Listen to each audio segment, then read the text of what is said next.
கேரளத்தில் பரவும் shigella bacteria தொற்று எதிரொலியாக மதுரை மாவட்ட அரசு மருத்துவமனைகள் கண்காணிப்பு வலயத்துக்குள் கொண்டுவரப்பட்டுள்ளன.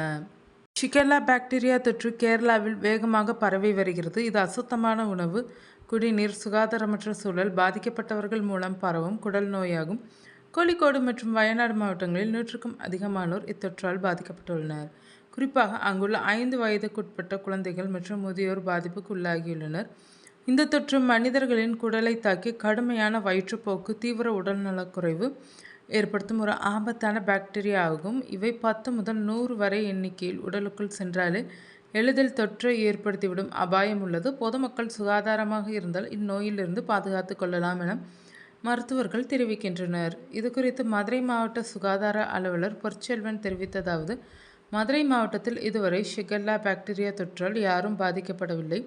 இருப்பினும் இத்தொற்றில் இருந்து மக்களை காக்கவும் பாதிப்புகளை தடுக்கவும் அரசு மருத்துவமனைகள், ஆரம்ப சுகாதார நிலையங்கள் ஆகியவற்றில் தீவிர கண்காணிப்பு நடவடிக்கைகள் மேற்கொள்ளப்பட்டு வருகின்றன.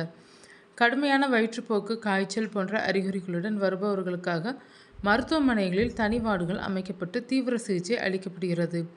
நீர்சத்து குறைபாட்டை தடுக்க ORS கரைசல்கள், குளுக்கோஸ் ஆகியவை கையிருப்பில் உள்ளன. பாக்டீரியாவை துல்லியமாக கண்டறிய மலம், இரத்த மாதிரிகளை பரிசோதிக்கும் வசதிகள் மேம்படுத்தப்பட்டுள்ளன. கைகளை சோப்பு போட்டு கழுவுதல், காய்ச்சிய நீரை பருகுதல் போன்ற சுகாதார விழிப்புணர்வை மருத்துவமனை பணியாளர்கள் மற்றும் சுகாதார ஆய்வாளர்கள் மூலம் பொதுமக்களுக்கு வழங்கி வருகிறோம்.